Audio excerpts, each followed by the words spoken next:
উল্টে দেয়ার ঘোষণা দিল ইরান।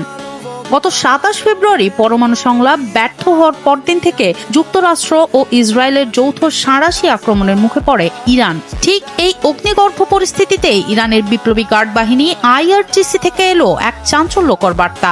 যুদ্ধের বর্তমান তীব্রতা বজায় রেখেই আরও অন্তত ৬ মাস লড়াই করার রসদ ও লোকবল তাদের আছে, জানিয়েছেন IRGCর মুখপাত্র ব্রিগেডিয়ার জেনারেল আলী মোহাম্মদ নাইনি। ইরানের আধা সরকারি বার্তা সংস্থা ফার্স্ট নিউজকে দেয়া এক সাক্ষাৎকারে তিনি জানান, চলমান গতিতেই সামরিক অভিযান অব্যাহত রাখতে প্রস্তুত তাদের বাহিনী।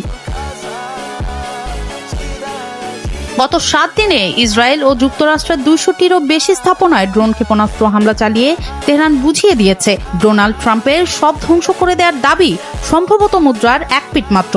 যেখানে ট্রাম্প দাবি করেছেন তিনি অশুভ সাম্রাজ্য গুড়িয়ে দিয়েছেন, সেখানে সামরিক স্থাপনায় আঘাত হানার দাবি করে ইরান যেন ডোনাল্ড ট্রাম্পের বিজয় সংকেতকে সরাসরি চ্যালেঞ্জ করে দিল। মূলত ৬ থেকে ২৭ ফেব্রুয়ারি পর্যন্ত তেহরান ও ওয়াশিংটনের মধ্যে পরমাণু কর্মসূচি নিয়ে টানা আলোচনা হয়। তবে কোনো সমঝোতা ছাড়াই শেষ হয় সেই সংলাপ। কোনো চুক্তি ছাড়াই পরমাণু সংলাপ ভেঙে যাওয়ার পরদিনই যুক্তরাষ্ট্র অপারেশন এপিক ফিউরি এবং ইসরায়েল অপারেশন রোয়ারিং লায়ন নামে ইরানের সামরিক অভিযান শুরু করে। পাল্টা জবাবে ইরানও তার ড্রোন ও ক্ষেপণাস্ত্রের ভান্ডার খুলে দিয়েছে। শুধু রণাঙ্গন নয়, রাজনীতি থেকে অর্থনীতি সবখানে শেকড় গেড়ে থাকা এই IRGCর পাল্টা আঘাতের সক্ষমতা এখন পুরো অঞ্চলের সমীকরণ পাল্টে দিচ্ছে বলে বিশ্লেষকদের দাবি।